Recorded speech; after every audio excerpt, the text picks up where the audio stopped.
This channel's content is strictly for educational and informational purpose and does not endorse or promote any form of violence, harm, illegal activities, self-injuries and communal disharmony. Shirshendu, এই যে অনুসন্ধান report পুলিশের পক্ষ থেকে দেওয়া হয়েছে, সেটা কতটা তার সিরিয়াসনেস? ইংল্যান্ডের আইন বিশারদ লর্ড ডেনিং একটা কথা বলেছিলেন, তুমি যত ঊর্ধ্বেই হও না কেন আইনের ঊর্ধ্বে নও।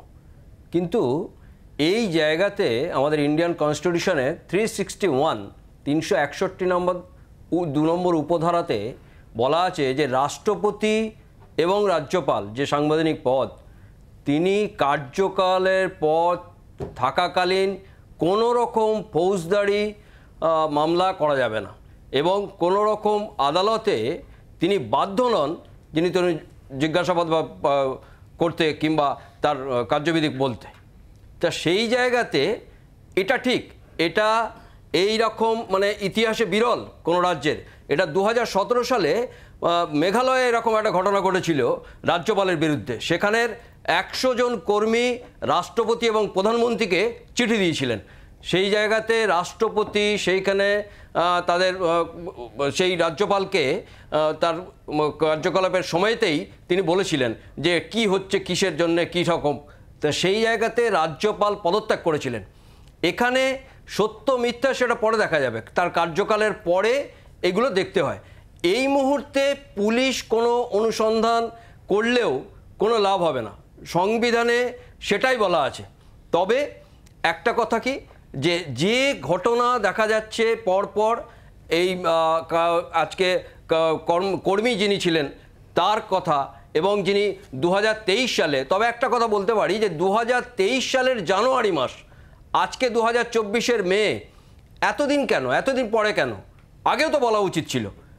তা সেই জায়গাতে রাজ্যপাল যেহেতু সাংবিধানিক পদে একটা কার্যকলাপ যেদিন কার্যকালীন তাকে বলা যায় না, সেখানে আপনারা কোনো কিছুই এখন এই মুহূর্তে কিছু করা যাবে না। আমি আসবো শীর্ষেন্দু, আমি এখানে একটু প্রসেনজিতের কাছে আসি। প্রসেনজিৎ, কোথাও কি মনে হয় না যে পরপর যে অভিযোগগুলো আসছে, অন্তত রাজ্যের সাংবিধানিক প্রধানের যে গরিমা এবং পদমর্যাদা তার সঙ্গে একেবারেই সাযুজ্যপূর্ণ নয়?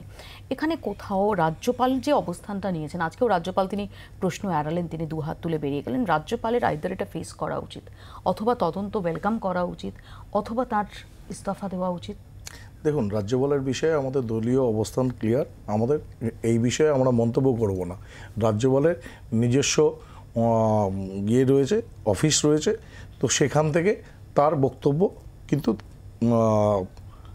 দফায় দফায় সেখান থেকে পেশ হচ্ছে।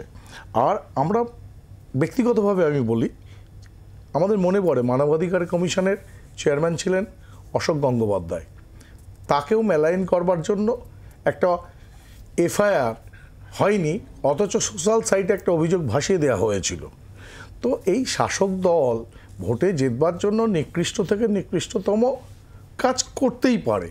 আজকে সে একটা দুটো কেস দিয়ে যেমন ভিডিও ভাইরাল করে সন্দেশখালীর 5 শতাধিক মহিলার, মা বোনেদের মান সম্মানকে উপেক্ষা করা যাবে না, আবার যখন মুখ্যমন্ত্রী বলেন না বাবা না, আমি রাজ্যপালের অফিসে যাব না, রাস্তায় দেখা করে নেব, তো সেই মহিলার কান্না উনি শুনেছেন, সন্দেশখালীর মহিলাদের কান্না উনি শুনতে পাচ্ছেন না, শত শত মহিলার কান্না, তো সেখানে তিনি যেতেও পাচ্ছেন না।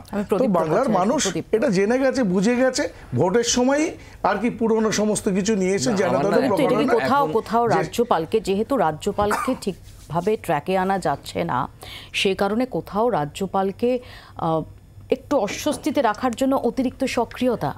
আমরা কিন্তু অভিযোগের সত্যতা নিয়ে আমরা প্রশ্ন তুলছি না দিদি, একদম না। এবং তুমি নারী ক্ষমতা নিয়ে বারবার কথা বলেছো, ফলে তুমি এটা বলবে না, এটা আমি জানি। কিন্তু তোমার এই কথাটায় কখনো বাগে আনতে পারা যাচ্ছে না। এই কথার পরিপ্রেক্ষিতে আমার কিছু বলার আছে। তার আগে বলি, আমার না হঠাৎ মনে পড়লো, ইতনা সান্নাটা কিউ হে ভাই? কোথাও হাত পাত নেড়ে বুঝিয়ে দিলে আমি কিচ্ছু বলবো না।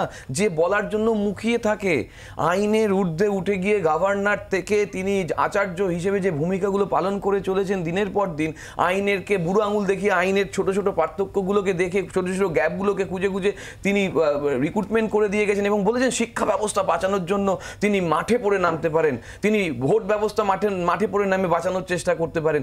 তাহলে 361 ধারার পিছনে লোকাতে হচ্ছে কেন? তাকে বলদম ব্যবহার করতে, তাকে ওটাকে ব্যবহার করতে হচ্ছে কেন? বলুক না যে আমি রাজ্যপাল, আমি ব্যতিক্রমী রাজ্যপাল, আমি 361 ধারা মানি না। ওই ডানিং এর কথা, রুল অফ ল, ডাইসির কথা, লর্ড ডাইসির মতন আমি প্রমাণ করে দেবো আমি আইনের ঊর্ধ্বে নই, আমার বিরুদ্ধে এত বড় অভিযোগ, আমি সৎ, আমার মতন সৎ কেউ হয় না।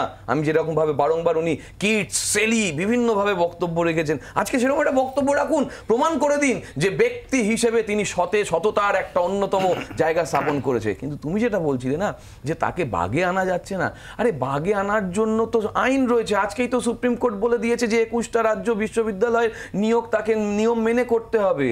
তিনি তো বাগে এসে গেছেন অর্ডারের মাধ্যমে, তিনি তো আইনের ঊর্ধ্বে নন, এটা তো বোঝা যাচ্ছে। সব থেকে বড় কথা 156 নম্বর ধারায় একটা ক্লজ রয়েছে যে পরিষ্কারভাবে বলছে গভর্নরের এই টেনিয়ারটা প্রেসিডেন্টের প্লেজারের ওপর নির্ভর করছে। তাহলে প্রেসিডেন্ট একজন নারী, তার সম্মান নিয়ে বিজেপি এত চিন্তিত ছিল, তাহলে তার প্লেজার কি এখনো আছে যে গভর্নর স্যাটিসফ্যাক্টরি জব করছেন, নাকি 156 নম্বর ধারার কোনো বিকল্প বিশ্লেষণ করার দরকার হয়ে পড়েছে আজকের দিনে? কারণ তুমি জানো আইন সময়ের সঙ্গে সঙ্গে পাল্টায়, তাহলে এই আইনটাও 156 নম্বর ধারাটা, ওই যে প্লেজার অফ দ্য প্রেসিডেন্টের কথাটা লেখা রয়েছে 56(1)-এ, সেটা পাল্টানো যেতেই পারে। বাংলার আওয়াজ, বাঙালির আবেগ, জি 24 ঘন্টা।